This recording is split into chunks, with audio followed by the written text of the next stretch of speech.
আসসালামু আলাইকুম রহমতুল্লাহ নাহমাদুহু ওয়া নুসাল্লি আলা রাসূলিল কারীম আম্মা বাদ লা সাওয়াবা ইল্লা বিন্নিয়া। এই মূলনীতি এই কায়দার আলোকে আমাদের দীর্ঘ আলোচনা হয়েছে। আজকে হলো শেষ দর্স। বাকি যতটুকু রয়েছে আমরা আলোচনা করে শেষ করে ফেলবো। গত দর্সের মধ্যে আমরা জেনেছি তালাকে কেনায়া। এখন আসছে রজাআত।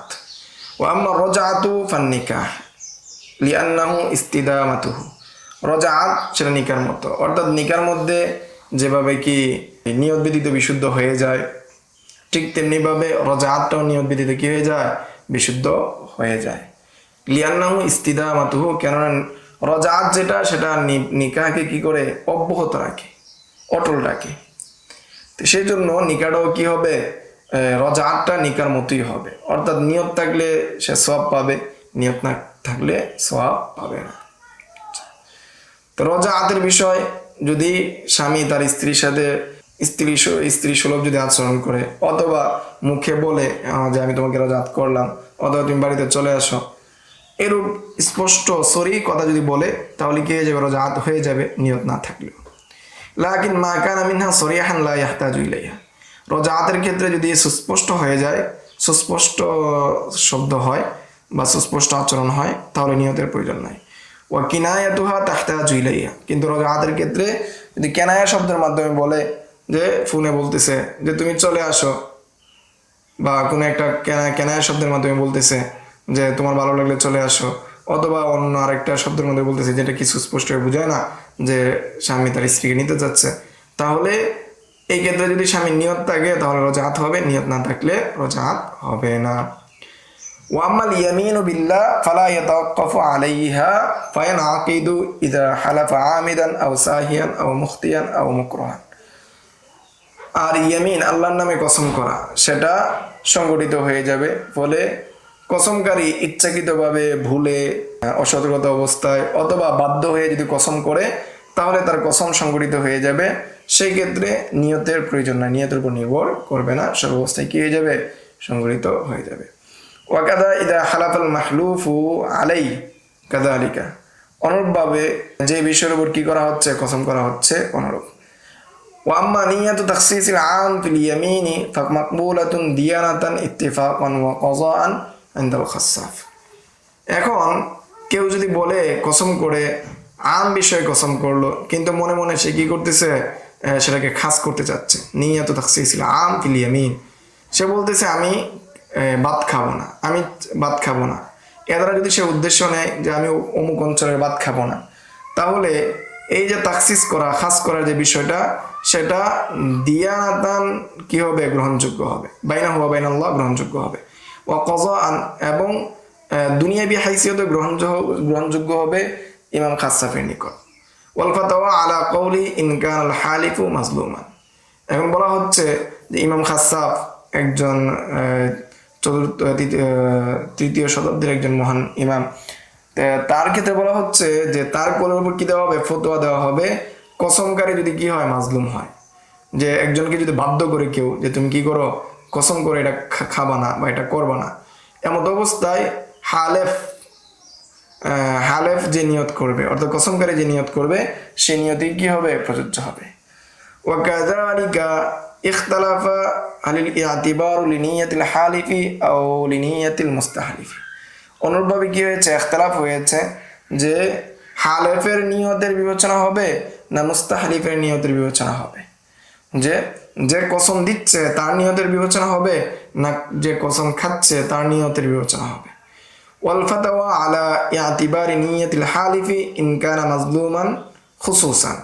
যে হালেফের নিয়তের বিবেচনা হবে যে কসম খাচ্ছে, যদি হালেফ যে কসমকারী সে যদি কি হয়? মাজলুম হয়, তাহলে তার নিয়তের বিবেচনা হবে বিশেষভাবে।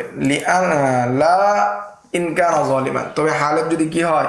জালেম হয়, নিজে যদি জুলুম করে, এমত অবস্থায় বিচারকরা যদি তাকে কসম করায়, তাহলে বিচারকরা যে কসম দিচ্ছে সেই কসমে কি হবে?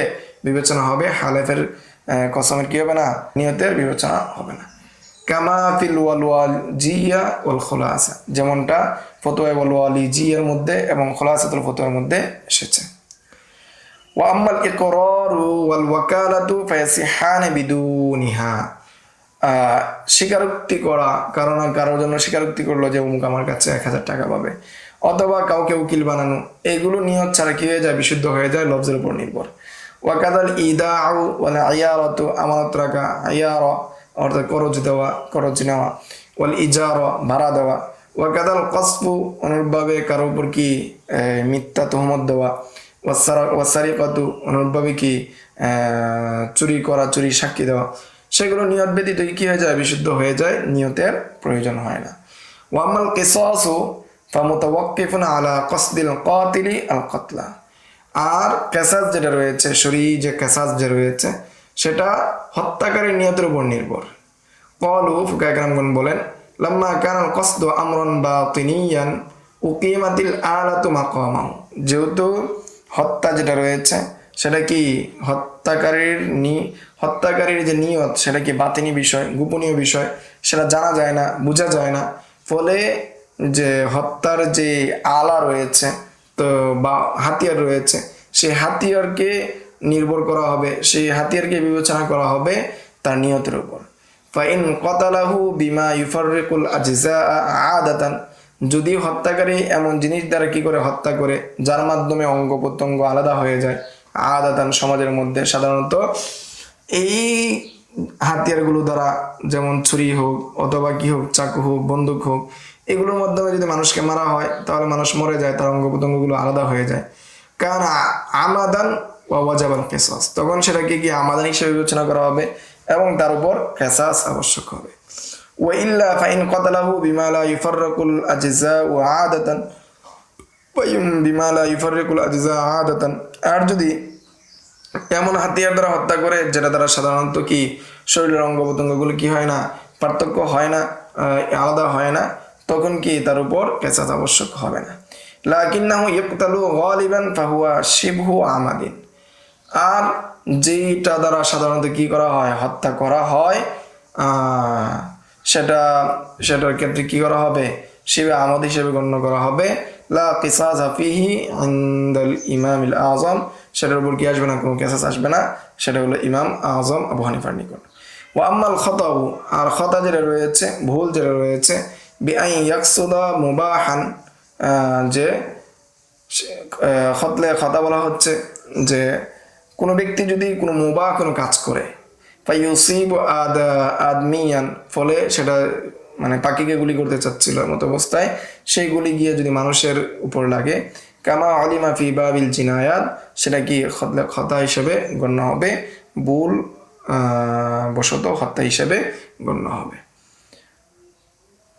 ওয়াম্মা কিরাআতুল কুরআন, আর কোরআন তেলাওয়াত করা, ক্বালু ইন্নাল কুরআনা ইয়াখরুজু আন কাউনিহি বিল কসদ, যে কোরআন থেকে বাইর হয়ে যাবে ইচ্ছার উপর নির্ভর করে।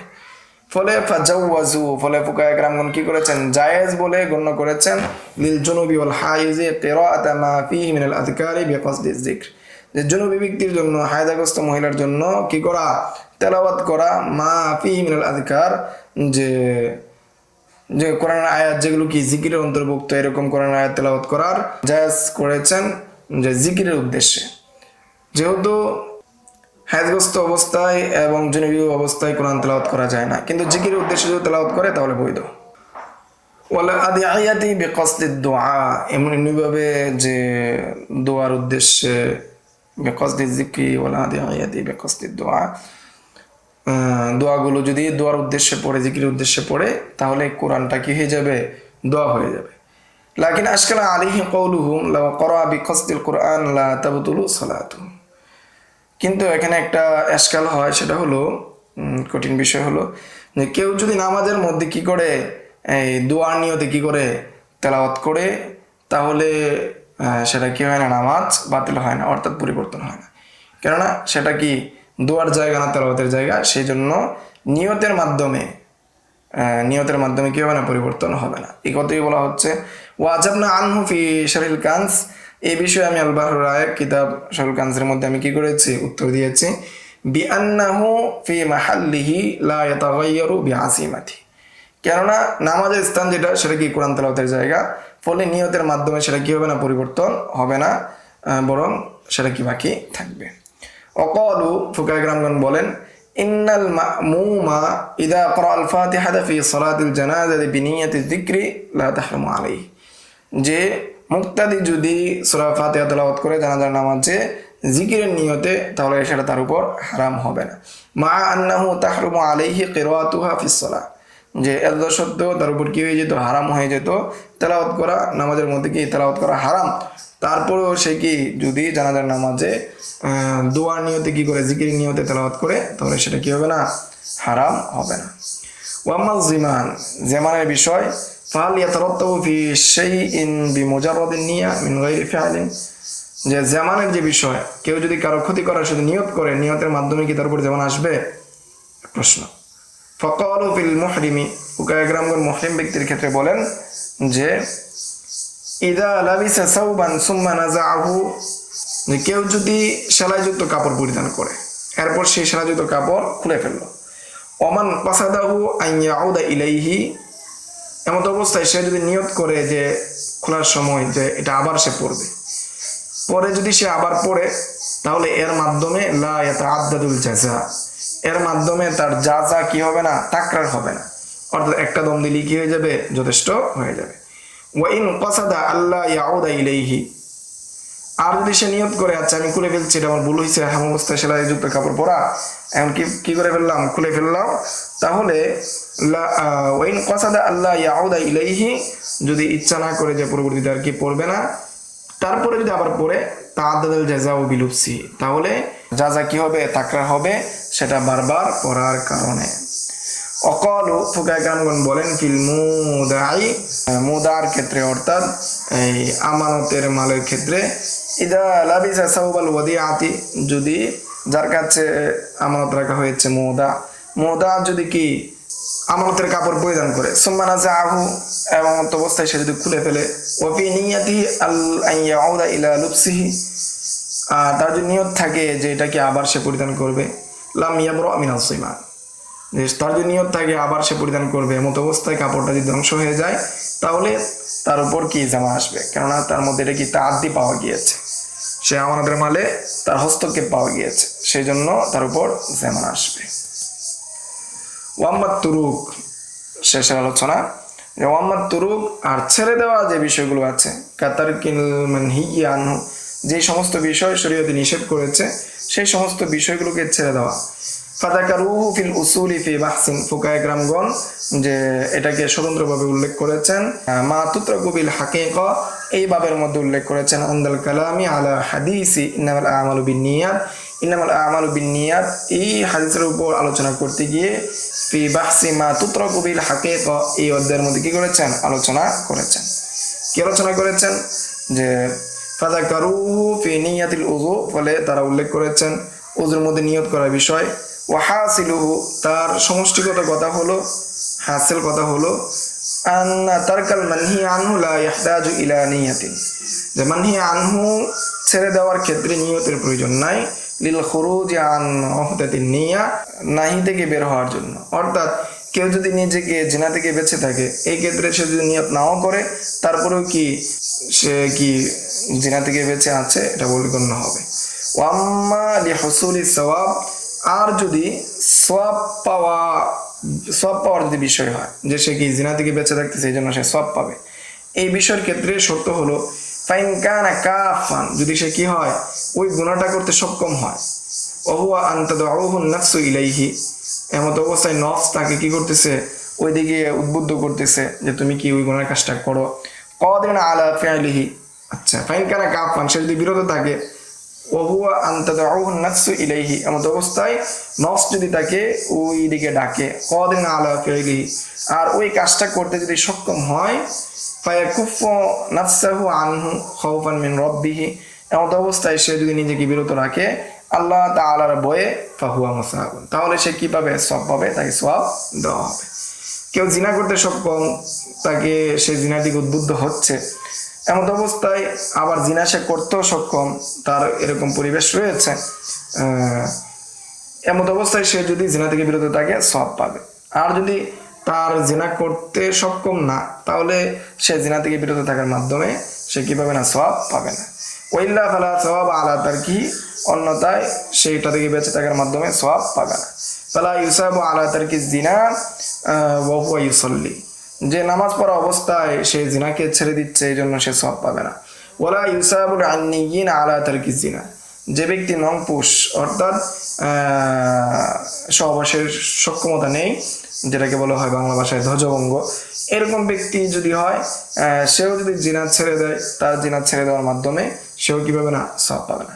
ওয়ালাল আ'মা আলা তারকিন নজরি ইলাল মুহরিমি, যে এই অন্ধ ব্যক্তি যদি হারাম জিনিস থেকে নিজের চোখকে হেফাজত করে তারপরেও সেগুলোর মধ্যে কি পাবে না, সে সওয়াব পাবে না, কারণ তার যোগ্যতা নাই দেখার। তার যোগ্যতা থাকলে সে যদি বেঁচে থাকতো তাহলে না কথা ছিল, তার যোগ্যতাই নাই। ওয়ালা হাদা ক্বালু ফি যাকাত, এর উপর ভিত্তি করেই ফুকাহা কেরামগণ বলেন লাউ নাওয়া মাল তিজারতি আন ইয়াকুনা লিল খিদমাতি কানা লিল খিদমাতি, কেউ যদি তিজারতের মালের ক্ষেত্রে খেদমতের নিয়ত করে যে এটা কি আমার খাদেম, কোনো গোলাম ক্রয়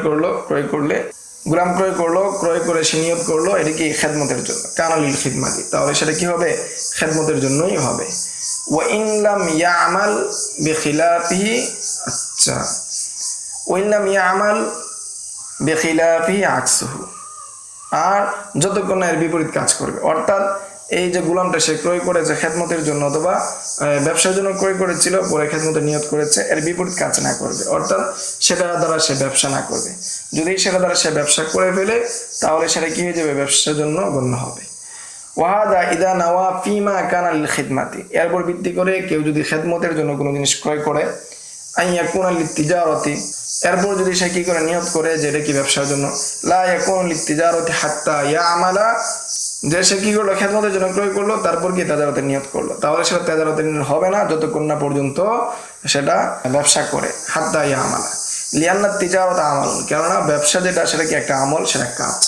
ফালা তাতিম্মু বিমুজাররাদিন নিয়া, ফলে সেটা শুধু নিয়তের মাধ্যমে কি হবে না, শেষ হবে না, যথেষ্ট হবে না। ওয়াল খিদমাতু তারকুত তিজারতি, আর খেদমত যেটা রয়েছে তারকুত তিজারতি, খেদমতের নিয়ত করা, সেটা কি তেজারত ছেড়ে দেওয়া হিসাবে কি বিবেচ্য হবে। ফাতাতিম্মু বিহা, এবং শুধু কি নিয়তের মাধ্যমে কি হয়ে যাবে, ব্যবসার নিয়ত নাই হিসাবে বিবেচ্য হবে, অর্থাৎ কোনো গোলাম ক্রয় করলো ব্যবসার জন্য, পরবর্তীতে সে নিয়ত করলো খেদমতের জন্য, তাহলে সেটা খেদমতের জন্য হয়ে যাবে, কোনো ধরনের খেদমত নেওয়া ছাড়া। ফুকাহা কেরামগণ বলেন ওয়া নাযীরুহু আল মুকিমু ওয়াস সাইমু ওয়াল কাফিরু ওয়াল মা'লুফাতু ওয়াস সাইমাতু, এর আরো উদাহরণ হলো মুকিম ব্যক্তি, রোজাদার ব্যক্তি, কাফের ব্যক্তি, অনুরূপভাবে আলুফা যেটা রয়েছে, যেই পানিকে কি করা হয়, খাওয়ানো হয়, সায়মা যেগুলো রয়েছে সেগুলোর ক্ষেত্রেও কি একই কথা। আচ্ছা, হাইসু লা ইয়াকুনু মুসাফিরান ওয়ালা মুসলিমান ওয়ালা সাইমাতান বিমুজাররাদিন নিয়া, ফলে কোনো মুসাফির, কোনো রোজা ভঙ্গকারী, অনুরূপভাবে কোনো মুসলমান হবে না, কাফের মুসলমান হবে না, ওয়ালা সাইমা, যেই প্রাণী কি সারা বছর কি চরে ফিরে খায়, সেটা কি শুধু নিয়তের মাধ্যমে কোনো মুসাফির কি হবে না, মুকিম হবে না, কোনো রোজাদার রোজা ভঙ্গকারী হবে না, কোনো ব্যক্তি কি হয়ে যাবে না, নিয়তের মাধ্যমে মুসলমান হয়ে যাবে না, অনুরূপভাবে কোনো সায়মা প্রাণী কি হয়ে যাবে না, আলুফা হয়ে যাবে না, শুধু নিয়তের মাধ্যমে। তবে ওয়াকুনু মুকিমান, কিন্তু মুকিম হতে পারবে, ওয়াসাইমান, এবং রোজাদার হতে পারবে, ওয়া কাফিরান, কাফের হতে পারবে, বিমুজাররাদিন নিয়া, নিয়তের মাধ্যমে সে কি হয়ে যাবে, কাফের হয়ে যেতে পারবে। লিআন্নাহা তারকুল আমাল, কেননা সেটা কি আমল ছেড়ে দেওয়া, আমল ছেড়ে দেওয়া যেটা আছে সেটা কি নিয়তের মাধ্যমে কি হয়ে যায়, কামা যাকারহু যাইলাই, যেমনটা ইমাম যাইলাই রহমতুল্লাহি আলাইহি উল্লেখ করেছেন। তাহলে আমরা বিস্তারিতভাবে লা সাওয়াবা ইল্লা বিন্নিয়া এই সম্পর্কে আমরা বিস্তারিতভাবে জেনেছি। রাশিবান নাজার কিতাবের মধ্যে যে বিষয়গুলো আছে সেগুলো আমরা বিস্তারিতভাবে জেনেছি। তো প্রথম যে কায়দা, সেই কায়দা পর্যন্ত আলোচনা হলো। ভবিষ্যতে যদি সুযোগ হয় ইনশাল্লাহ আমরা বাকি যে কায়দাগুলো আছে সেগুলো নিয়ে আলোচনা করব। বাকি অন্যান্য যে কিতাবগুলো রয়েছে, আমরা শরীয়কুদ, উসুল ইফতাওয়াদা বহু, এরপরে কি কাওয়াইদুল ফিক সহ আরও যে কিতাবগুলো আমাদের কি হয়েছে, ইসলামী অর্থনীতি সহ যেগুলো রয়েছে, সেগুলো পরিপূর্ণ হক আদায় করে পড়ার পরে যদি সময় পাওয়া যায় তাহলে বাকি কিতাবগুলো কি করা যায়, মোতালা করা যায়, ক্লাস করা যায়। যেহেতু এই কিতাব দীর্ঘ লম্বা, সেজন্য আর বাকিটা আলোচনা করছি না। দর্শিভাবে আপনারা মোতালা করে নেবেন, মোতালার উপর ছেড়ে দেওয়া হবে। কেননা ফিকহের মূল বিষয় হলো সেটা কি করা, তামরিন করা 1 নাম্বার, 2 নাম্বার হলো মোতালা। ঠিক আছে, দর্শ হলো 3 নাম্বার স্তরে। তাহলে আজকের দর্শ এই পর্যন্তই। সবাই ভালো থাকবেন, সুস্থ থাকবেন, এবং যে ভুলভ্রান্তি হয়েছে সেটার জন্য আমি আল্লাহ তাআলার কাছে ক্ষমা প্রার্থী, এবং আমার ভুলগুলোকে যাতে করে আল্লাহ তাআলা আপনাদেরকে পরিপূর্ণভাবে কি দিয়ে দেন, এটার যা দান করেন, সেটার আইলিম আপনাদেরকে সহজেই দান করেন, সেই দোয়া রেখেই আজকে ক্লাস শেষ করছি। আসসালামু আলাইকুম ওয়া রাহমাতুল্লাহ। يؤتي الحكمة من يشاء ومن يؤت الحكمة فقد أوتي خيرا كثيرا وما يذكر إلا أولو الألباب